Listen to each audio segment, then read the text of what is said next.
Halo, apa kabar? Assalamualaikum warahmatullahi wabarakatuh. Senang sekali kita ketemu di awal pekan.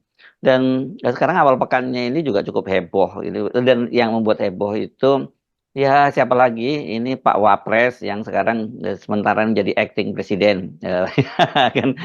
Dan sudah seperti kita duga ya, Mbak Agi, Pak Prabowo itu sibuk nanti urusan negara, ya Pak Wapresnya itu sibuk Hmm, kampanye untuk diri sendiri ini untuk betul. Pilpres 2029. Yang seperti bolak-balik kita ingatkan jangan dipandang remeh Gibran Rakabuming itu Mhm, kan kalau di kalangan kelas menengah terutama seperti yang aktif di X dan sebagainya memang dianggap ini orang recehan banget nih gitu ya apanya mhm, mhm. action-actionnya itu recehan tapi kan rakyat kita secara umum recehan itu yang berbahaya. Itu sebenarnya udah Betul. bolak-balik kita ingatkan itu. Oke, soal Gibran yang membuat laporan apa sebuah apa namanya itu bukan aplikasi ya Mbak ya, karena ini selain karena dia katanya orang bisa datang Mhm. juga ke kantor Datang langsung. langsung ke Mhm, kantor-kantor. Apa dia membayangkan dia itu kayak masih jadi wali kota Solo gitu? Atau mhm, mhm. atau seperti apa? Ini kan dia anak muda yang Betul. harusnya hidup dalam dunia digital. Kalau namanya Mhm, laporan, apalagi dari seluruh Indonesia itu mhm, kok harus datang sendiri ke mana ke kantornya itu jadul banget. Era digital kan bisa menggunakan aplikasi gitu. Saya membayangkan apa Gibran nggak ingat bahwa wilayahnya itu sekarang wilayah dia sebagai wakil presiden, kekuasaan dia itu luas seluruh Indonesia gitu.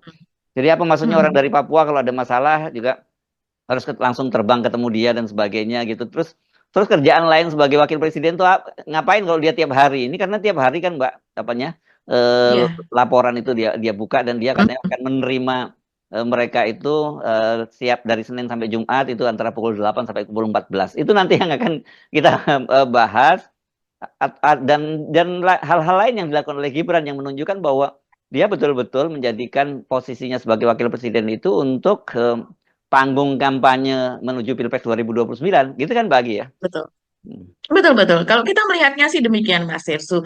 Karena kalau saya bayangkan ya, Gibran ini adalah orang yang sangat aktif di medsos. Hmm. Apapun dia bisa kontenkan gitu, Mas Irsu. Dan itu kemudian diikuti dengan para pendukungnya dan juga buzzernya yang sering kita katakan ini dulu buzzer Jokowi, walaupun masih juga melekat di Jokowi, tapi dia sekarang sudah nyambi menjadi buzzer Gibran. Kebanyakan kan demikian.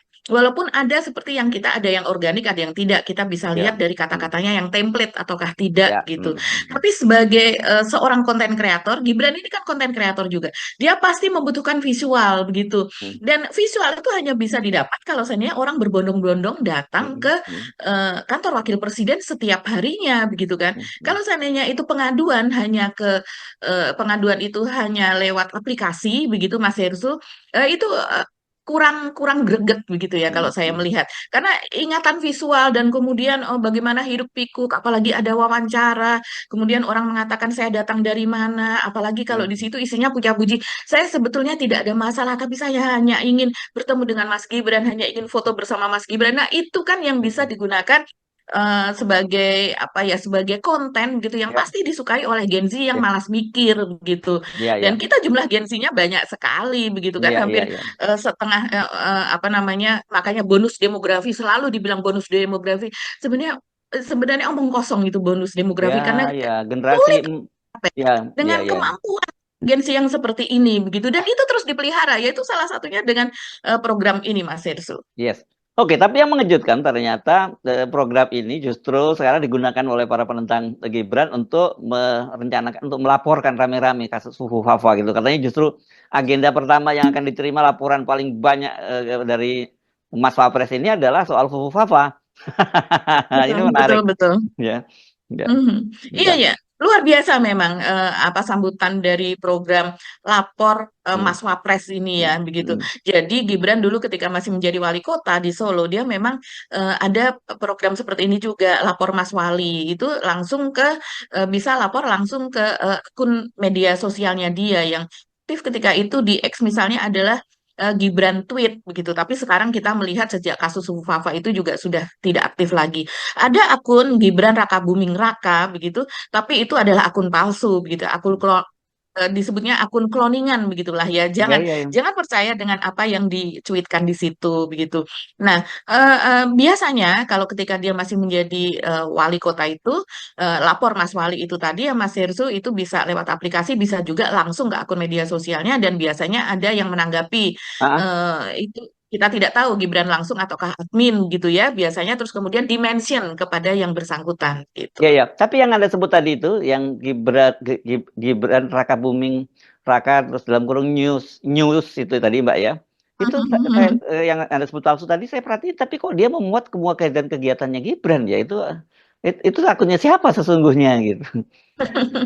Iya, kalau kita lihat bisa jadi akun pendukung begitu ya, bisa jadi Ah, akun bukan. Jadi kalau seandainya kita ketik misalnya di Instagram saja misalnya kita hmm, hmm. ketik misalnya Gibran, itu banyak sekali akun di bawahnya Mas Hersu. Oh, oke. Ada yang sudah dibuat beberapa bulan yang lalu, ada sudah dari tahun yang lalu, ada baru yang baru netes begitulah Hmm, istilahnya. Itu namanya Gibran, Gibran, Gibran begitu hmm, semuanya. hmm. Jadi tapi hanya ada satu akun official Gibran. Itu contohnya kalau di Instagram. Begitu juga kalau dengan di X gitu. Jadi memang hal seperti ini tuh apa ya juga ada di mana-mana lah begitu ya. Ya, Misalnya bahkan akunnya Elon Musk itu juga di-cloning Mas Ersu.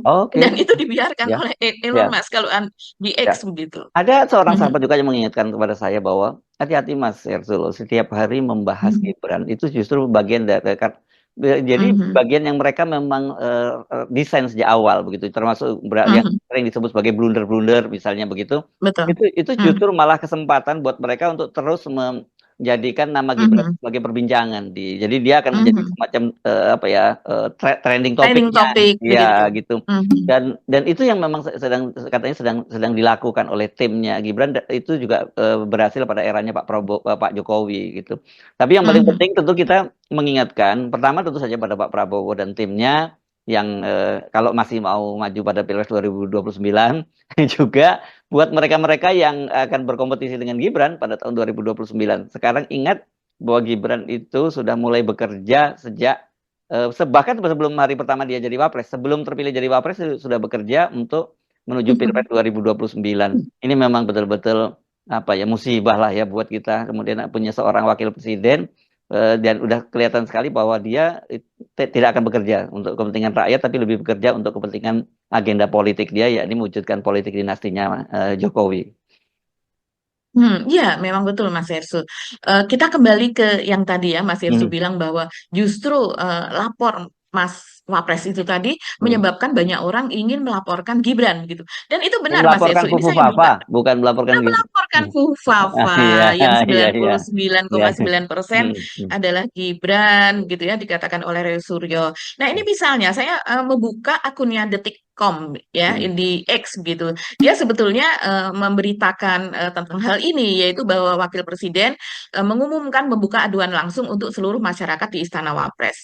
Tapi kemudian justru itu banyak sekali ditanggapi begitu Mas Hersu dan juga ada juga yang Kompas begitu ya, dia juga memberitakan soal tersebut, Wakil Presiden Gibran membuka layanan pengaduan masyarakat bla bla begitu. Justru ditanggapinya malah justru seperti ini, misalnya program populis untuk sekelas gubernur kayak Ahok masih realistis ya untuk sekedar apa namanya provinsi itu masih realistis. Nah, ini Wapres memimpin 280 juta penduduk. Aduh, itu persis seperti Mas Hersu itu tadi. Terus kemudian juga ngadukan Fufafa boleh nggak gitu. Ya, hmm. persis kayak Mas Hersu bilang tadi, saya kira wajib karena Fufafa sudah menggunakan data Gibran yang sekarang Wapres sehingga nampak tidak senonoh. Pengguna medsos yang seperti itu harus dihukum agar tidak dicontoh. Dukung usut Fufafa. Ini tidak hanya satu dua saja, banyak sekali. Ini misalnya Safaniza mengatakan ngadu akun Pupu Papa katanya. Kemudian juga tolong diusut Sul. Sul itu maksudnya Samsul, maksudnya Gibran gitu ya. Ini mengatakan dia mengcapture gitu akun Fufafa yang dimana membicarakan soal Pak Prabowo yang liburan ke Bali ditemani Cici, kemudian Fufafa itu apa namanya memberikan komentar yang tidak tidak tidak sopan sama sekali begitulah. Kemudian lapor Wapres nih akun kurang ajar katanya begitu. Maksudnya adalah lapor Pak Wapres ini atau Mas Wapres ini adalah akun kurang ajar dan tapi yang diunggah adalah cuitan dari Fufafa atau unggahan Fufafa di Kaskus begitu, menyebut nama binatang begitu, anjing begitu ya, anjing tenan bikin apa asu tenan bikin malu negara. Ini kan memang banyak sekali cuitan dari Fufafa itu yang seperti itu. Ada juga yang langsung melaporkan dengan menautkan gambar Gibran. Lapor Mas Wapres, tolong selidiki akun Fufafa yang sudah meresahkan masyarakat. Sambil ditautkan gambar Gibran, Gibran buka layanan aduan lapor Mas Wapres. Jadi memang yang melaporkan ini banyak sekali Mas Hersu. Ini misalnya catatan Ali ya, ini salah satu akun yang populer. Kalian bisa WhatsApp untuk laporkan Fufafa ke Mas Wapres. Gibran tweet. Nah, itu memang akunnya Ya. Gibran. Siapa tahu Mas Wapres bisa membantu mengusut siapa admin di balik akun Fufafa yang telah menghina dan melecehkan Presiden Prabowo dan Didit anak beliau. Ini banyak sekali dan juga memang spill soal jadi yang kemarin kita sudah bicarakan sejak bulan apa itu Mas Hersu? Agustus September begitu ya, sejak terbitnya ini apa diungkap soal ada akun Fufafa tersebut diunggah lagi rame-rame begitu. Jadi Ya. makanya menjadi trending topik Nggak itu sejak tadi dikirim malam ya, sampai hari ini. ya dikirim ke nomor yang dicantumkan itu atau hanya di komentar-komentar di media itu, Mbak? Pertanyaan saya. Ini masih ini masih berupa komentar karena saya Oh, mengcapture oke. sampai tadi pagi. Hmm. Sementara Gibran itu sendiri kan baru hari ini Mas Hersu Hmm. dia mulai kan dari mulai Hmm. jam 8 pagi hari Senin Hmm. begitu. Kita masih menunggu perkembangannya begitu. Hmm. Jadi ini adalah mereka semangat ketika ada pengumuman bahwa ada pengaduan lapor Mas Wapres itu tadi. Nah, Hmm. semangatnya itu yang terjadi ini demikian, makanya menjadi trending begitu ya di akun X. Ya, ya, ya, ya. Oke. Jadi kan ini seperti dijanjikan bahwa mereka bisa datang ke mana ke kantor eh, kantor Wapres ya. Ini sebenarnya kalau kita tahunya kan kantor Wapres itu di Jalan Merdeka Selatan ya. Itu tidak jauh itu antara kantor Pemprov DKI eh, dengan Kedutaan Besar Amerika Serikat.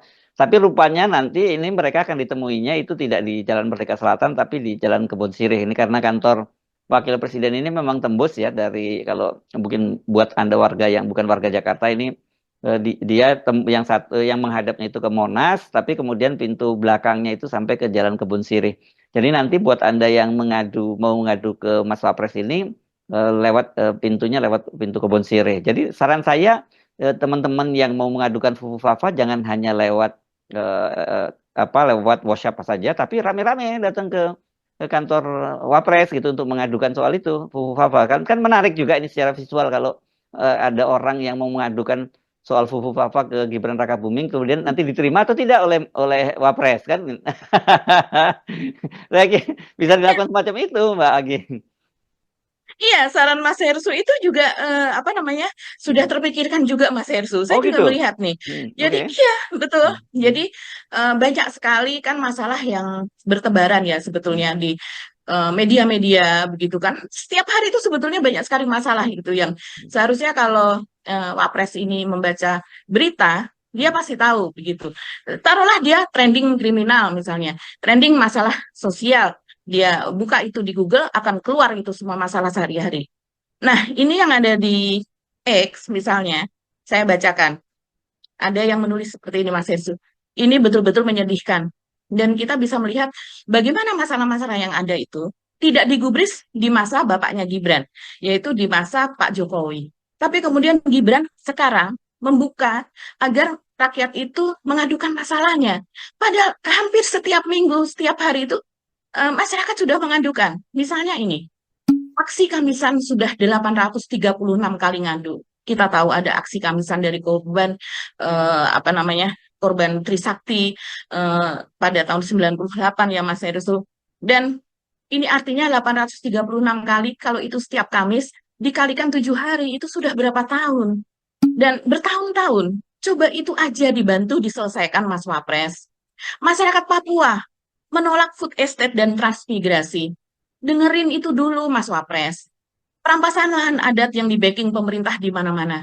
Itu dengerin dulu. Banyak aduannya kok. Itu yang menulis seperti ini adalah akun Vanilla. Kemudian ada juga yang menulis seperti ini. Nah, tuh bisa tuh jadi gelombang unjuk rasa kalau masyarakat yang mau aduan langsungnya banyak katanya.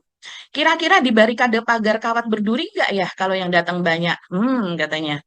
Terus ada juga yang menulis, yuk manfaatkan warga korban penggusuran Rempang, Wadas, Kendeng, rombongan pakai bis boleh nggak? Ada juga yang menulis seperti ini Mas Hersu. Petani dan peternak banyak merugi karena kebijakan impor. Kebijakan-kebijakan yang banyak merugikan petani dan peternak mandiri banyak banget deh. Bagaimana mereka tergilas oleh korporasi bertahun-tahun sampai terancam gulung tikar. Gibran tweet, dengerin itu dulu, Mas Wapres, kasih solusinya. Jadi ini membuktikan bahwa ini yang disebutkan hanya mungkin tidak ada 1%-nya dari permasalahan yang ada di negara ini. Jadi pengaduan itu buat apa? Kalau yang sudah ada di berita pun itu tidak digubris, tidak ada penyelesaiannya. Seperti misalnya Mas Hersu hampir setiap hari ada apa namanya dalam sepekan itu bisa berapa kali belusuan ke pasar gitu. Apa iya setelah belusuan itu kemudian harga-harga berubah? Apa iya setelah belusuan itu sesuatu komoditi yang jarang ditemukan sehingga harga melonjak, kemudian ada penyelesaiannya? Kan tidak gitu. Tapi kenapa dia dari pasar ke pasar terus?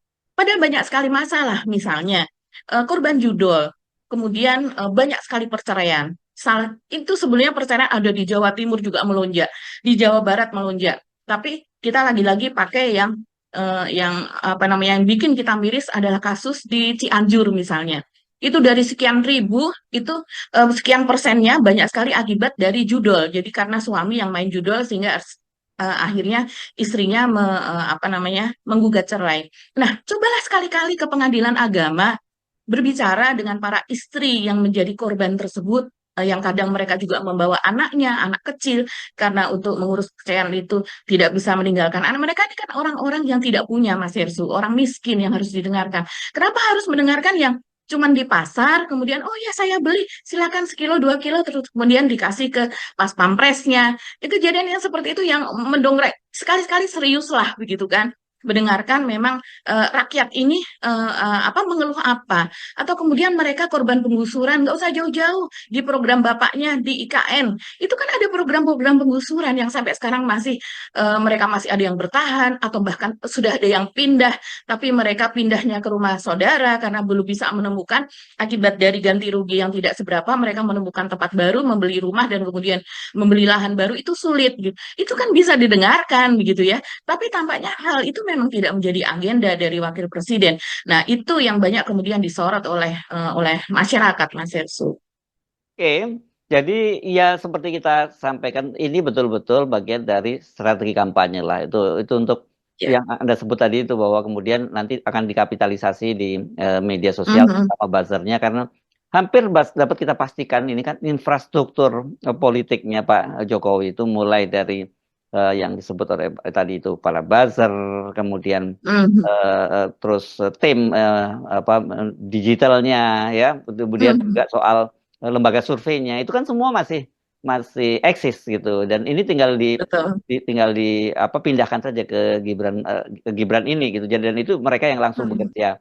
Tapi seperti yang saya juga bikin di konten saya di Hersupeno Point, saya mengingatkan bahwa ini Mhm. kita banyakkan kalangan kelas menengah apa-apa yang dilakukan oleh Gibran ini mohon maaf ya, saya mesti menggunakan kata yang rada kasar itu disebutnya oleh mereka kan disebutnya sebagai program tolol kan gitu sebenarnya ya. Hanya dilakukan itu. Mhm. Program orang bodoh deh gitu ya netralnya kalimat. Mhm. Tetapi sebenarnya justru dia dia sangat sadar kok bahwa yang jadi sasaran dia itu bukan mereka bukan mereka-mereka yang protes ini gitu. Iya, betul sekali. Itu justru ini kan kalau saya rasa timnya itu tahu betul problem di Indonesia, begitu Mas Hersu, di mana penggunaan internet untuk pendidikan, untuk masalah kesehatan, untuk mencari tahu berita lah, setidaknya begitu, untuk menonton konten-konten seperti kita, seperti ini, juga konten-konten pendidikan yang lainnya. Banyak sekali loh, guru itu memiliki konten, kemudian pengamat pendidikan memiliki konten, gitu ya Mas Hersu tapi itu tidak diakses ke mereka, bahkan penontonnya itu kecil. Tapi kalau seandainya sesuatu begitu yang bombastis, sesuatu yang ngeprank-ngeprank seperti itu, terus kemudian yang berbau ada pornografinya, atau juga seperti kontennya Gibran yang nggak pakai mikir, Hmm. itu sangat-sangat banyak yang menonton, Mas Hersu. Begitu juga makanya kalau saya melihat, mohon maaf, ini banyak sekali konten kreator yang gimana cara membuat konten yang setolol mungkin gitu ya, Hmm. setolol mungkin, senggak mikir mungkin, dengan modifikasi berbagai macam sehingga kemudian banyak ditonton begitu. Hmm. Salah satunya misalnya konten bagi-bagi duit gitu ya Mas Hersu. Itu yang di-upload itu adalah bagi duit misalnya 5 juta. Hmm. 5 juta, kemudian si orangnya terima kasih, haru biru, dia menangis dan sebagainya. Padahal sudah ada perjanjian di depannya, saya Hmm. hanya kasih kamu 300.000. Oh Dan ya, itu terbukti, itu dibongkar. Iya oh Mas Herzul, seperti itu ya. seperti itu, begitu. Oh, oke oke. Dan ada juga influencer yang waktu itu ikut ke IKN, itu terbongkar Mas Hersu, Hmm. melakukan konten-konten yang pembodohan dan juga menipu begitu. Hmm. Jadi banyak sekali yang seperti itu, dan itu yang mengikuti sampai jutaan kontennya. Itu adalah mereka anak-anak alay yang memang mereka apa ya, banyak sekali pengguna dari medsos itu memang mereka begitu. Hmm. Seperti tadi Mas Hersu bilang, ya tidak mungkin kalau seandainya ini nalar secara umum ya, walaupun banyak juga mereka yang mencari tahu, tapi kita melihat mostly itu seperti itu. Jadi misalnya mereka yang memang tidak sekolah karena keadaan, mereka yang hanya lulus SD bahkan putus sekolah dari SD, kemudian dia akan mencari konten yang harus berpikir, konten yang ada data-data, begitu ya? Tidak mungkin Mas Hersu. Itu kemungkinannya sangat kecil sekali. Jadi yang mereka tonton adalah konten yang membahagiakan. Karena mereka hidup tidak bahagia begitu kan. Hmm. Mereka ingin melihat dan kemudian akhirnya berdampak kepada ini sudah banyak dibahas oleh para psikolog, pengamat dan pengamat pendidikan dan sebagainya. Hmm. Akhirnya mereka ingin di posisi tersebut. Gimana caranya? Kan kalau kalau di konten itu seolah-olah tanpa proses. Tahu-tahu dia sudah bisa sanggup membeli ini, sanggup membeli itu begitu ya. Hmm. Hmm. Padahal Hmm. seringkali itu hoax gitu. Iya iya Hanya iya. demi konten. Tapi viewernya ini, anak-anak ini yang tidak berpikir panjang, yang mereka tidak tahu prosesnya seperti apa, itu Hmm. mereka langsung berpikir bahwa kalau aku melakukan itu maka itu akan ditonton banyak orang. Makanya ada pembulian yang divideokan. Kemudian Mas Yesu tahu ya misalnya seperti di Bekasi saja atau di beberapa wilayah di Indonesia ini ada konten-konten yang menyegat truk atau Iya iya. kemudian Hmm. menghadang truk, dan itu korbannya sudah banyak sekali. Hmm. Karena yang terekspos di media saja itu sudah puluhan. Iya iya Korban iya yang iya. sebenarnya kita tidak Ya. tahu. Nah, Ya. ini kan masalah besar untuk Wapres gitu, untuk Wapres Gibran yang seharusnya Oh. Hmm. bagaimana cara menghentikan itu gitu. Pembodohan seperti itu hanya demi konten, bahwa sehingga orang akan gini, berani banget, Hmm. nekat Hmm. apa Hmm. begitu. Hmm. Nonton deh ini, itu hampir ketabrak bener loh gitu. Ada juga itu akhirnya mati. Kemudian Hmm. apa namanya, banyak sekali yang mendownload, yang Hmm. menyebarkan, Hmm. Hmm. men-share begitu. Jadi ini memang Oke. kita bingung Mas Herzul Justru, akan ya untuk saya justru mau untuk tanya ini Mbak Agi. Katanya Mhm, ini kan saya nggak tahu ini di TikTok ya. Saya pernah mhm, disarankan untuk masuk ke TikTok dan saya pernah coba. Saya mhm. lelah sendiri menonton TikTok itu karena saya juga nggak dapet apa-apa. Tapi katanya konten-konten yang konten Gibran yang mendukung Gibran itu paling masif itu di apa di TikTok itu. Apa benar seperti itu? Ya, iya, memang betul begitu ya. Kita jumlah penduduknya 275, 278 juta katakanlah Hmm. begitu. Hmm. Hmm. Pengguna TikTok itu ada 150 juta lebih. Saya lupa Hmm. tepatnya Hmm. 153 atau 157 juta begitu Mas Hersu.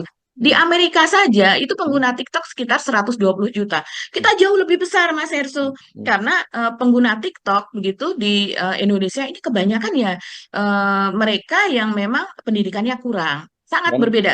Yang dan Instagram katanya itu nih, sebentar saya potong sedikit. mhm, Dan ya, itu ada persoalan juga berkaitan dengan kuota karena katanya kontennya kan pendek-pendek saja. Jadi itu tidak memakan kuota mereka. Benar seperti itu juga ya, ada anunya ya. iya. Hmm. Ya, Ada seperti itu. Jadi memang kalau TikTok sekarang sudah bisa panjang Mas Hersu, oke. sudah ada perubahan. Tapi pas awal-awal itu memang ada limitasi begitu ya. Dan kemudian ini kan bersaing betul dengan Facebook begitu, Hmm. sehingga Facebook dan juga YouTube gitu. Mereka kemudian membuat membuat konten-konten ya, misalnya seperti ini Short ya, YouTube di Short ya. ya YouTube Short misalnya begitu. Dan misalnya di TikTok Mas Hersu itu bisa diunggah ulang. Jadi kontennya siapa bisa Oh diunggah ya ya ulang ya begitu ya. saja seperti Hmm. itu ya, Nggak atau ada dipotong-potong apa nggak dan ada nih ya, nggak ada limitasi seperti di YouTube gitu ya. Hmm. iya, limitasinya peraturannya itu sangat longgar Hmm. sehingga kemudian banyak sekali konten-konten bajakan begitu yang tapi orang bisa dapat bisa dapat endorse kalau dia Ya, bisa ini khas memodifikasinya khas begitu Cina kan. ya, khas Cina banget dan Cina itu apa aja model Betul. boleh ya. Khas Cina banget Mas Hersu. Apalagi konten jualannya sambil dengan kayak baju yang seksi apa dan sebagainya kayak gitu itu diperbolehkan di sana. Nah, kemudian ini untuk misalnya YouTube akhirnya yang tadinya sangat ketat, ini ada konten yang misalnya konten kita nih seperti ini Mas Hersu. Kemudian hanya dimodifikasi sedikit dengan dikasih frame gitu ya. Kan banyak template untuk frame, sekedar dikasih frame sekitarnya, kemudian bisa di zoom in gitu ya, kemudian dipotong dan sekedar dikasih tulisan sedikit atau tidak perlu yang susah seperti itu, dikasihlah itu gambar di bawah gitu konten kita, gambar apa taman ataukah gambar laut itu sudah dianggap sebagai konten yang baru Itu di mana begitu itu? dan itu Di tidak itu YouTube. itu, itu bisa di YouTube Mas Hersu begitu Oh, karena nggak. mereka supaya bisa bersaing dengan TikTok Oke begitu. oke oke. Jadi karena Oke. TikTok kan longgar sekali. Jadi kemudian di YouTube mereka membuat seperti itu juga peraturan lebih diperlonggar. Hmm. Begitu juga dengan short. Boleh mengambil konten orang lain, tapi kemudian misalnya kita memberikan pengantar begitu ya, memberikan Hmm. pengantar terhadap konten tersebut. Ini adalah contoh begini begini begini. Coba Oke. kita lihat apa yang Hmm. terjadi dengan menambahkan ada prolog seperti itu beberapa detik saja itu sudah menjadi konten baru. Itu seperti itu. Hmm. Jadi memang sekarang ini mereka kan mau tidak mau platform-platform seperti ini kan memang untuk mencari uang Mas Hersu, untuk Ya. nyari Oke. duit gitu Tapi ya. tapi balik lagi Mm-mm. kita balik ke soal Gibran-nya. Hmm. Jangan jangan terlalu detail soal ini. Saya cuma tanya Pak Ya, tadi karena Gibran memanfaatkan konten-konten semacam itu dan dengan cara seperti itu saya kira ya jangan terlalu berharap bahwa kalau dia terpilih menjadi presiden, sekarang kan sudah menjadi wakil presiden, dia akan menyerdaskan bangsa itu. Jadi ya, tadi saya kembali lagi mengingat perkataan tadi Mbak Agi bahwa nanti generasi emas dan sebagainya itu semua slogan kok, itu semua omong kosong semua kok ya Mbak Agi ya, kalau kita lihat bagaimana demografi kita ya, bagaimana betul. pendidikan kita dan sebagainya. Yang Hmm. terjadi itu bukan bonus demografi tapi beban demografi, dan kedua Betul. itu bukan generasi emas tapi generasi cemas gitu. Tapi karena ini Betul. kan diulang-ulang terus, juga para pejabat-pejabat negara juga Mhm. ngomong bahwa Indonesia emas tahun 2045, dari mana datanya bisa Anda bisa mengklaim itu Mhm. generasi emas? Kalau presidennya nanti orang seperti Gibran, ya jangan jangan diharap kan gitu. Sulit sekali untuk mengharapkan generasi emas itu Mas Hersu, Ya. apalagi 2045. Sekarang ini kita bonus demografi itu artinya adalah jumlah mereka dengan usia yang sangat produktif Yes. dan jumlah kelahiran gitu yang masih belakangan ini begitu. Hmm. Mereka sekarang ada di usia Gen Z atau pra Gen Z begitu. Gen Z saja dan milenial itu kan jumlahnya 50 sekian ya, ada yang Hmm. bilang 53, ada yang bilang 54 sampai dengan 57% dari jumlah penduduk Indonesia. Itulah yang nanti pada saat mulai dari 30 apa namanya tahun 2035 sampai kemudian puncaknya di tahun 2045 mereka akan menjadi generasi yang sangat di usia produktif semuanya. Hmm. Usia produktif artinya misalnya mulai dari usia 18 tahun itu kriteria untuk dewasa ya. Artinya mereka sudah bekerja, mulai bekerja begitu dan kemudian untuk mereka yang S1, S2 itu bisa di usia yang lebih tinggi begitu. Dan usia produktif ini mungkin bisa sampai sekitar usia 45 tahun begitu kan. Di atas itu mereka sudah mulai menjelang pensiun, bahkan bisa sampai 50 tahun kalau kesehatan umumnya di Indonesia penduduknya itu baik begitu, kesehatan penduduknya itu baik. Nah, artinya usia produktif ini akan terjadi pada periode waktu itu.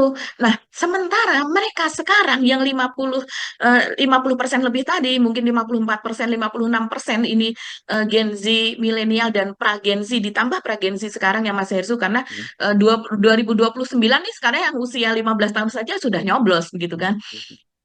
itu mereka dengan pendidikan yang ada sekarang ini begitu, dengan pendidikan jumlah SMP yang jumlahnya yang jumlahnya sekitar berapa lulusan SMP 30% atau 20 sekian, 26 sampai 30% lah jumlah SMP ya. Dan kemudian jumlah lulusan SD juga 20 sekian, hampir Ya, 30%. Jumlah yang tidak lulus SD dua itu belasan jumlahnya dua belasan persen eh, itu. Ya, dua belasan persen, belasan ya, persen. ya. Kalau dijumlahkan semuanya bisa hampir 60% begitu Itu kan. Nah, 60 lebih Mbak ini malah. Saya tadi aduh. membaca di data di BPS-nya. Jadi betul tadi Mbak Agi yang Anda sebutkan tadi itu bahwa 12% itu tidak punya ijazah atau tidak lulus SD. Kemudian 22% itu dia yang lulus SD, kemudian 32 ya sekitar 30-an% sekian itu yang tidak lulus SMP. Jadi total yang kita pukul rata lah yang lulusan pokoknya paling maksimal lulusan SMP itu 60% koma sekian gitu loh Mbak. Jadi dengan demografi semacam itu sangat berbahaya. Nah, sekarang ini bagaimanapun juga kan ketika dia menjadi wakil presiden dia punya keleluasaan punya itu. Dia punya panggung yang sangat besar ya Mbak Agi ya dan dia punya anggaran yang cukup besar gitu dan itu kan bisa dijustifikasi oleh program-program pemerintah. Tapi kan sebenarnya harusnya ini yang punya bagian tugas semacam itu Pak Prabowo. Kita nggak bisa mengatur semacam itu. Dan kelihatannya sekali kan gini, polanya sebenarnya dan itu juga berdasarkan konstitusi. Seorang wakil presiden itu ya dia biasanya dia hanya perannya ban serep. Jadi namanya ban serep itu hanya diaktifkan kalau yang apa ban utamanya nggak kepake. Tapi ini kan pada kasus Gibran katanya nggak seperti itu Mbak Agi. Kayak kemarin Pak Prabowo misalnya menyatakan bahwa untuk para menteri itu masih bisa terus berkomunikasi dengan Pak Prabowo gitu ya. Nah, dan kan artinya sebenarnya mereka tidak perlu ke Gibran, tanggung jawabnya masih dihandle sepenuhnya oleh Pak Prabowo gitu. Tapi buat Gibran hal itu semacam itu menguntungkan mungkin malahan justru dia tidak dibebankan dengan tugas-tugas kenegaraan yang penting dan dia terus bisa aja melakukan itu. Polanya kan sekarang kita lihat satu itu tadi bagi belusukan pasar, terus bagi-bagi buku, ya Mbak ya, bagi-bagi buku, bagi-bagi susu, terus kemudian meninjau proyek. Karena kan beda ini karena dia namanya juga presiden pemerintahan baru kan belum ada proyek yang dibangun. Jadi kalau Pak Jokowi dulu meresmikan proyek yang sering juga Mbak Agi sampaikan bisa berkali-kali dalam melaksanakan satu proyek gitu ya. Kalau jalan tol ruas pertama langsung diresmikan, groundbreaking diresmikan, ruas pertama diresmikan, nanti ruas keberapa diresmikan, kemudian nanti selesai diresmikan. Jadi setidaknya satu proyek itu bisa 3 sampai 4 kali kan gitu polanya Pak Jokowi. Kalau Gibran ini dia polanya meninjau proyek. Ini yang youth elite sport yang di Cibubur tuh seenggaknya sudah dua kali dia meninjau ke sana catatan saya ya. Mungkin saya salah tapi tolong dikoreksi. Seingat saya sudah 2 kali dia datang. Nanti yang dia lain-lain yang datang yang lain-lain seperti itu. Terus kemudian meninjau persiapan makan siang gratis. Itu yang sering dia lakukan. Mungkin nanti ketika makan siang gratis sudah jalan dia akan sering atau Pak Prabowo sendiri kalau sudah jalan gitu. Tapi sekarang ini sebelum ada program itu jalan dia yang selalu meninjau persiapan-persiapan itu gitu. Itu yang dilakukan oleh Gibran Raka Buming sekarang ini paling sering semacam itu. Kelihatannya ini nanti tambah pengaduan ini yang akan jadi show dia dari hari ke hari. Bayangkan Mbak ini ya. eh, yang seperti kita sebutkan tadi, kalau dia terus melakukan hal semacam itu, saya kira nggak sampai dalam waktu setahun, Pak, beberapa bulan saja Pak Prabowo akan terlewati itu ininya popularitas dan elektabilitasnya dibandingkan dengan Gibran. Mungkin nanti lembaga survei masih menahan gitu, nggak akan segera mempublikasikan bahwa elektabilitasnya dari Gibran. Tapi dari waktu-waktu pasti akan dipantau oleh lembaga survei gitu, Mbak Aki. Sementara Pak Prabowo sibuk kemana-mana. Ya kita nggak bisa berbuat apa-apa. Kita hanya bisa memberikan semacam penyadaran pada publik dan lebih penting pada Pak Prabowo dan timnya bahwa itu nggak boleh terjadi terus-menerus semacam itu karena jujur saja buat kita itu mengerikan kalau membayangkan Gibran yang akan nanti jadi Presiden Republik Indonesia itu. 10 tahun bersama Pak Jokowi saja kita tahu dampaknya seperti apa, apalagi kemudian kalau Gibran yang akan menjadi kepala negara atau presiden nantinya. Iya, iya. Dan kita lihat ini kan pendukungnya Gibran kebanyakan adalah anak-anak muda, Mas Hersu. Anak-anak Hmm, muda yang di hmm, level pengetahuan, pendidikan yang seperti itu, begitu. Saya hmm, lanjutkan sedikit tadi data-data dari Mas Hersu. Mungkin banyak hmm, teman off the record yang terus kegagalan demografi itu seperti apa? hmm, Kegagalan demografi itu akan bisa membuat negara Indonesia ini tidak akan pernah maju, bahkan turun menjadi negara miskin. Karena kita bayangkan yang jumlah yang besar sekali tadi begitu ya yang sekian persen itu kan jumlahnya ratusan juta itu yang tiba-tiba pada apa periode waktu 2035 ke atas sampai 2045 and seterusnya begitu ya beberapa tahun sesudahnya itu mereka pada usia produktif. Tapi sesudah mereka selesai menjadi usia produktif, mereka akan masuk ke usia non produktif yaitu mereka pensiunan menjadi pensiunan yang artinya sudah tidak bekerja dan hmm, kemudian mereka ini akan menjadi beban negara dan jumlah mereka tuh besar sekali. Iya, kalau seandainya sesudahnya Indonesia tetap dengan pertumbuhan seperti sekarang. Tapi tren dunia itu kan di banyak negara maju itu child free. Banyak sekali anak-anak muda ya, menganut itu sekarang mulai atau kalau enggak just one child begitu kan Mas Hersu. Jadi mereka tidak mau, mereka ingin senang-senang saja tidak mau memiliki keturunan. Itu di Jepang itu sudah jadi masalah besar. Orang Cina, melahirkan dikasih hmm, bonus. Di hmm, Cina sekarang juga sudah mulai ya, menjadi masalah besar begitu. hmm, Bahkan di beberapa tempat itu juga ada gratifikasi begitu kepada penduduknya yang mereka bersedia untuk memiliki anak lebih dari satu. Jadi apalagi di Eropa juga sudah kecenderungan seperti di oh Indonesia udah juga lama, mulai masuk. ya ya Ya, kalau di nah kalau kalau di seandainya itu terjadi, maka jumlah mereka yang pensiun yang menjadi beban negara ini jauh lebih besar daripada yang anak-anak mudanya nanti. hmm, Beberapa puluh tahun yang akan datang, sekitar 20 tahun yang akan datang, kan terjadi seperti itu. Dan mereka yang produktif ini, mereka harus membayar pajak sebesar-besarnya untuk menanggung beban yang di atas ini. hmm, Mereka akan menjadi beban gitu, seperti hmm, saya, Mas Firsu, kalau masih hidup. Kita akan menjadi beban ke anak-anak kita. Nah, kalau seandainya anak kita itu mereka berpendidikan baik, memiliki pekerjaan baik, mungkin kita secara lingkup terkecil, circle keluarga kita sendiri kita baik-baik saja. Tapi kan tidak semuanya yang seperti itu dengan beban yang seperti itu, maka kalau seandainya pendidikan juga tidak dikelola dengan baik, Mas Hersu, kita kan ke bawahnya juga pendidikan tidak baik begitu. Yang kemudian impor membesar apa dan sebagainya, kita tidak produktif, pangan tidak swasembada, ya sudah habis sudah kita negara kita ini gitu. ya, Jadi dan kemudian kita kembali ya kepada Mas Hersu tadi yang mengatakan bahwa apa namanya Gibran dengan membuat program-program yang populis seperti ini. Nah, yang program yang tadi itu Mas Hersu yang lapor Mas Wapres itu juga banyak sekali yang mengomentari ini memang terjadi apa matahari kembar seperti yang dikatakan oleh Pak SBY dan Pak SBY ini sebagai politikus yang sudah sepuh yang sudah banyak dia juga ahli strategi dia sudah tahu seperti apa begitu ke depannya begitu Mas Hersu ya dia kan menduga akan terjadi seperti itu mengingatkan gitu. Nah ini ada netizen yang menulis seperti ini Mas Hersu. Mumpung nggak ada Wowo, maksudnya Pak Prabowo, ini sepertinya dia oposannya ya. Mumpung nggak ada Wowo, Fufu Fafa main gimmick pencitraan. Ingat bapaknya dulu bilang kangen di demo. Giliran jadi kabur tiap ada demo. Nanti ada yang koordinir buat datang nih, biar kelihatan dapat dukungan dari rakyat. Fufu Fafa lagi pencitraan untuk menutupi aibnya. Waduh. Kemudian ada juga pasti sudah izin sama Prabowo dan pasti juga Prabowo memberikan izin. Kalau tidak memberikan izin maka Prabowo ditendang oleh Jokowi. Waduh, ini analisanya Prabowo kan muridnya Jokowi. Dia harus nurut apa kata gurunya. Ada yang mengatakan, lalu siapa ya tukang cebok atau jubir gitu. Katanya kalau seandainya Pak Prabowo setuju, maka itu bukan tagline-nya bukan Wapres. Karena sekarang tagline-nya Wapres, Wapres, hashtag Wapres gitu kan. Tapi tagline-nya adalah kami, pemerintah gitu. Dan ada juga yang mengatakan disangka kelurahan kali ya. Nah ini betul nih kalau disangka kelurahan. Karena dulu Gibran waktu masih ada program lapor Mas Wali di Solo itu kan memang hanya ada 5 kecamatan Mas Hersu betul, jumlah penduduknya sekitar 500.000 lebih begitu hmm, terus kemudian dan ini kita 280 juta hmm, ada yang mengatakan terus gunanya kepala daerah dan DPRD apa hmm, ya udah hmm, Mas ya udah masyarakat adukan saja Fufu Fafa yang sering berkata-kata mutiara ya Allah bukannya jelek ya tapi level Wapres tuh bikin dan kontrol kebijakan. Hal teknis biar bawaan saja. Ini saya mau ngadu begini aja ke dia. Maksudnya mengadukan bahwa ini program yang tidak cocok buat Wapres gitu. Dan ini masih masih banyak sekali yang mengatakan kacau pemerintahan kalau ada matahari kembar. Kok bisa double lapor ke istana? Nah, double lapor ke istana ini memang betul Mas Ersu.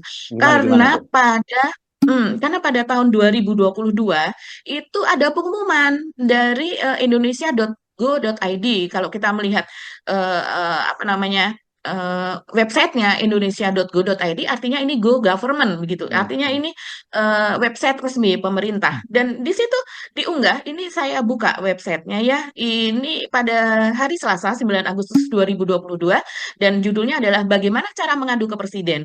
Jadi memang sudah ada Mas Ersu cara Oh. pengaduan langsung kepada presiden. Artinya betul tadi netizen yang mengatakan ini kok double seperti ini. Bisa mengadu ke presiden, bisa mengadu kepada wakil presiden. Ini Hmm. apa-apaan gitu. Jadi tidak efisien gitu dan berapa orang yang dikerahkan setiap harinya untuk menerima aduan itu saja misalnya. Itu digaji per orangnya berapa. Kemudian yang menyaring isi aduannya, kemudian yang memutuskan kemudian melempar ke sana kan aduan kepada Wapres ini bisa bersangkutan dengan kementerian-kementerian lain. Misalnya dia Hmm. mengadukan soal Kementerian Perdagangan kok Hmm. kinerjanya Hmm. begini. Hmm. Itu sudah berapa orang saja, berapa orang tim yang dibayar kalau ada di lingkungan Wapres tentu bayarannya itu besar. Ini termasuk ke dalam tim Wapres. Jadi kita bayangkan ini anggaran atau pajak dari masyarakat ini akan begitu banyak hanya Hmm. untuk mengakomodasi program populis ini. Hmm. Kemudian yang itu tadi, Mas Hersu, yang program lapor itu tadi ya, kalau saya buka dari websitenya, itu di situ sudah sangat jelas kok di Yang mana nih? aturan-aturannya Yang presiden ya, yang bukan yang presiden. hmm, Hmm, yang ya. presiden. Jadi masyarakat dapat memanfaatkan platform namanya P4N, lapor kayak kayak tanda seru gitu untuk mengadu ke presiden, Wapres dan Mensesnek RI. Ini bahkan di Oh, situ juga sudah bisa untuk ke Wapres semuanya. yang Betul, Wapres pun juga masuk dalam situ. Kemudian ditulis juga nih ada paragraf yang menulis ini. Apa saja saluran aduan tersebut, pengaduan atau saran masyarakat dapat disampaikan secara langsung maupun dikirimkan melalui pos atau surat elektronik seperti dikutip dari akun Twitter Kemensetnek RI, Senin Oke. 11 Juli 2022. Pada beberapa syarat dan tata cara penyampaian pengaduan kepada Presiden, Wapres, dan Mensesnek. Dan ini sangat-sangat ini ya, Oke, oke. sangat-sangat Jadi ini jelas. di bawah ini ya, bawah Mensesnek ini jadinya ya. Iya, Kemensetnek Ya, gitu. oke. Iya, Mhm. heeh. Mhm. Dan kemudian di situ dapat mengadukan melalui surat elektronik atau email di alamat di situ Mhm. Mhm. disebutkan dumas@setnek.go.id Iya, iya, dan iya. persuratan@setnek.go.id. Kemudian ada lagi ini saya cuplikan sedikit.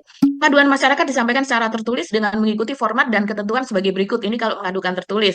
Pengaduan secara tertulis disertai tanda tangan beserta nama jelas. Itu sudah jelas. Hmm. Pengaduan ditujukan kepada sebutkan Presiden, Wapres, atau Mensesnek. Oh, yang Kemudian menghindari surat kaleng pengaduan ya. dilengkapi Hmm. Ya. Betul. Hmm. Pengaduan dilengkapi dengan identitas yang jelas, substansi permasalahan yang dialami sendiri itu apa saja, kronologi permasalahan yang diadukan lengkap, jelas, dan rasional. Pengaduan dilengkapi dengan bukti-bukti pendukung yang sesuai dan jelas. Jadi tunjuknya di situ sangat jelas gitu. Mhm. Dan kemudian jangan lupa disertai bukti dalam bentuk dokumen cetak maupun digital seperti dokumen atau rekaman, foto dokumentasi, sertifikat atau bukti kepemilikan sah. Ini serius ini Mas Ersu, Mhm. keindungan di sini. Mhm. Beda dengan ketentuan yang tadi lapor pas Wapres, mungkin hanya Mhm. sekedar seperti yang ada Ya. di Solo yang lapor Pas Wali itu. Kalau saya perhatikan di sana dengan lapor ke aplikasi ataukah lapor ke medsos dari Gibran itu memang langsung ditanggapi. Di sini ada jalan yang rusak-rusak terus, sudah setengah tahun tidak dibenarkan. Nah, itu ditanggapi langsung seperti itu. Jadi memang bukan permasalahan-permasalahan yang terlalu besar begitu kalau di Mhm. daerah. Nah, Mhm. ini Indonesia, Mas Ersu. Mau berapa Ya, ini berapa juta gimmick lah ya. aduan gitu. Ya kita tahu ini maksudnya gimmick lah ya. Tapi kan ini bahaya dong Hmm. seorang wakil presiden terus mainannya receh-receh seperti ini. Kalau saya bilang ini sih bukan program populis ya Mbak, itu program receh gitulah ya. Dan yang kita khawatirkan itu ada karena memang ya kok kembali lagi demografi masyarakat kita seperti itu. Jadi saya jadi Hmm. teringat kemarin beberapa waktu yang lalu yang ada mencurigai bahwa ke kebodohan di Indonesia itu justru memang sengaja Hmm. dipelihara oleh penguasa untuk itu ya supaya gampang sekali di apa ya dieksploitasi eh, kebodohan Hmm. dari rakyat itu padahal kan dan ini pasti beda banget dengan programnya Pak Prabowo kalau kita menyimak pada saat pidato di MPR dan kemudian pidatonya pidato pengantar pada rapat perdana dari betul. sidang paripurna kabinet kan Mm-mm. menyatakan bahwa acuannya pada konstitusi semua dan konstitusi kita kan Mhm. menyebutkan mencerdaskan kehidupan bangsa, mensejahterakan untuk ini Mhm. terus menggunakan semaksimal mungkin sumber daya alam kita itu untuk kesejahteraan rakyat itu kan semua amanat konstitusi semacam itu. Tapi untuk para pemimpin atau bukan pemimpin lah, orang-orang yang tokoh seperti orang Pak Jokowi, saya kira konsennya bukan seperti itu gitu. Semua programnya itu kan ditujukan untuk meningkatkan citra dirinya gitu. Dan pada akhirnya kemudian orang memilih dia dan kemarin-kemarin kan ada kecenderungan Pak Pak Jokowi itu ingin menjadi semacam kayak kalau mau minjem bahasanya Bali Raja Jawa gitu ya, terus berkuasa Mhm. di kita. Dia nggak peduli mau kualitas rakyatnya seperti apa. Saya mesti ya kita bukan saya, kita mesti menginginkan dengan serius ya bahwa ini Mhm. manuver-manuver dari wakil presiden ini kita sudah dengan mudah membacanya ke arah mana dan dampaknya apa yang akan terjadi pada pertama tentu pada koordinasi di pemerintahan, yang Mhm. ketiga pada dampaknya nanti masa depan Indonesia. Di pemerintahan ini jelas seperti yang Betul. disebut Anda tadi kutip dari Pak SBY, ini akan ada matahari kembar, begitu ya. Dan kemudian konyolnya ini nanti kalau kalau saya kira kan orang seperti Pak Prabowo pasti nggak mau disuruh main receh-receh seperti ini terus dibilang terus gua suruh ikut-ikutan gitu juga. Dia kan gitu pasti beliau nggak akan mau seperti itu. Tapi realitasnya rakyat kita itu seperti itu sekarang yang terjadi. Pak Prabowo kalah sampai berapa dua kali dengan Pak Jokowi itu ya karena permainan seperti itu. Jadi ya, Pak Prabowo sibuk baca buku, rakyatnya nggak baca buku. Ya dia cocoknya, makanya saya menyebut yang kompatibel dengan orang yang rakyat kita dengan orang yang tidak pernah baca buku juga. Dan yang nggak baca buku itu mayoritas di Indonesia. Itu yang jadi masalah buat kita nih kan sekarang.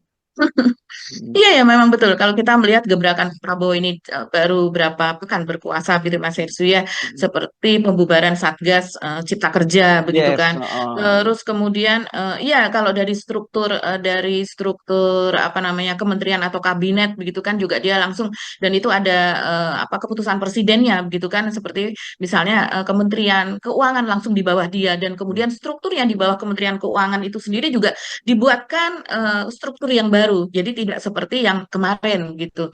Jadi memang rupanya mungkin setelah dilihat apa saja permasalahannya, karena kan memang Wakil Menteri Keuangan adalah keponakannya sendiri, barangkali kalau saya lihat bisa intensif berkomunikasi yang akhirnya dibuat struktur yang baru seperti ini, dan supaya lebih efisien. Makanya langsung ada di bawah presiden gitu, tidak berada di bawah Menko gitu. Dan kemudian juga misalnya dia Bulog misalnya yang kemudian menjadi badan Oh ya. otonom. Ini nanti skalasinya nanti seperti lembaga atau bahkan seperti kabinet seperti di masa Pak Atau Harto dulu ya. begitu kan. Iya, dan kemudian kalau saya ngintip-ngintip begitu apa saja yang akan ditangani oleh Bulog begitu untuk menstabilkan harga berikut dengan pengadaan, distribusi apa dan sebagainya itu banyak sekali tambahannya Mas Hersu. Kalau selama ini kita lebih mengenal adalah beras dan juga sembako. Sembakonya antara lain misalnya kalau ada operasi pasar di dalam apa namanya operasi pasar itu masyarakat bisa membeli beras, bisa membeli Ya. gula, bisa membeli minyak goreng begitu kan. Nah, ini Ya. ditambah lagi misalnya dengan singkong itu masuk, kedelai Ya. masuk. Hmm. Terus kemudian selain yang gula pasir apa namanya minyak goreng dan lain-lain itu ya Mas Yesus, bahkan sukun itu masuk. Oh iya Jadi dong kan karena kalau ya, tepung jadi terigu kalau mie semua itu impor semua loh itu. impor semuanya. Jadi ini adalah pikiran besar, ini adalah pikiran besar tapi tidak populis. Ya. Anak-anak sekarang untuk dikenalkan dengan sukun, dengan umbi-umbian apa dan sebagainya, mereka belum apa sih itu. Mereka kan Iya. sudah dipapar dengan misalnya senang masakan apa namanya masakan-masakan Jepang, Japanese food Iya. begitu juga dengan yang yang bahkan sekarang itu sampai ke kampung-kampung karena adanya YouTube, adanya medsos begitu Mas Hersu ya. Mereka pun sudah mulai membuat itu. Jadi misalnya ini adalah Japanese food ala kampung misalnya seperti itu dijual sampai ke pelosok-pelosok. Anak-anak sekolah pun di tempat jajanan yang tadinya di situ bisa ada gulali, di situ misalnya ada kalau di Jawa mungkin ada getuk, ada Hmm. di Hmm. situ ada umbi-umbian. Sekarang itu sudah tidak populer sama sekali Mas Ya. Hersu. Bahkan yang murah-murah seperti sushi yang 2000-an itu sudah mulai Oke. dijual. Jadi ini pekerjaan berat ini buat Pak Prabowo begitu. Sementara Iya, Pak iya. Prabowo seperti kata Mas Hersu berpikir kepada hal-hal yang besar. Nah, yang ini jalan-jalan nih, ya, tinjau-tinjau proyek begitu. Iya. Cuman di masa Pak Prabowo mungkin dia tidak akan groundbreaking karena itu Hmm. wewenangnya untuk proyek-proyek besar Pak Hmm. Prabowo yang Ya, groundbreaking. Tapi makanya dia dia kan bisa meninjau proyek-proyeknya ya Pak peninjau Prabowo juga, proyek. kurang lebih begitu. Gak berat memang ini ya. Oke, eh, jadi eh, kita udah mulai lihat kemana arahnya sebenarnya udah kita bisa baca dengan mudah ya gitu. Kita mengingatkan aja pada Mhm. teman-teman yang ada di pemerintahan kalau kayak ini terus-terus menerus bahaya dan kita jujur aja nggak berharap banyak bahwa negara ini bisa maju kalau cara Betul. pemerintahnya seperti itu. Oke, di luar ini Mhm. Mbak Agi, di luar soal Fufu Fafa, soal Gibran ini masih ada yang lain? Kita sudah cukup panjang ya Mas Irsu, Oke. mungkin besok kita bahas. Yes. Tapi memang perkembangan ini, perkembangan tentang judol itu Oh, kan judol. terus-menerus Mas Irsu. Iya, rame Baru banget. tadi malam itu ada dua lagi tersangka yang ini memang buron ya. Sebelumnya Hmm. dikatakan oleh polisi ada dua buron, Hmm. MD dan siapa namanya DM atau siapa gitu Yes. inisialnya. Dan ini tertangkapnya di luar negeri. Baru tadi malam Ya, sampai di Soekarno sampai. Hatta gitu. Yes. Dan ini termasuk yang menampung uang apa dan sebagainya. Hmm. Dan jangan lupa ya, kemarin ketika disita uang sebanyak 73 miliar kalau tidak salah, itu berikut dengan dua senjata api. Saya tidak Oh, melihat ini media ini apa namanya cukup membesarkan masalah ini. Padahal ini berarti sudah masuk kemana nih Mas Hersu kalau mafia ada kepemilikan kalau senjata udah api. senjata api ya. Ya, ya. Oke, tapi Mhm. kita bahas Ya, nanti ya soal judul ini. oke. Memang ini judul itu concern kita juga. Mhm. Kita tapi terus diingatkan juga terus jangan lupa Fufu Papa, jangan lupa Fufu Papa gitu juga saya sampai kadang-kadang budak juga kita dengarnya omongannya. Tapi sekarang ini kesempatan saya sepakat dengan para netizen untuk melaporkan Fufu Papa ke Mas Wapres. Ya, Mhm. mumpung dibuka Mhm. kesempatan itu ya. Jangan lupa rame-rame lapor ke Mhm. Mas Wapres soal Fufu Papa. Kita ketemu lagi ya, Mbak Agi. Oke. Ya, Mhm. ketemu lagi Mhm. insya Allah besok. Kami mohon pamit. Saya Subno Arif. Dan saya Agi Beta, terima kasih atas perhatian Anda. Tetap salam 0%. Maafkan. Wassalamualaikum warahmatullahi wabarakatuh. Waalaikumsalam warahmatullahi wabarakatuh.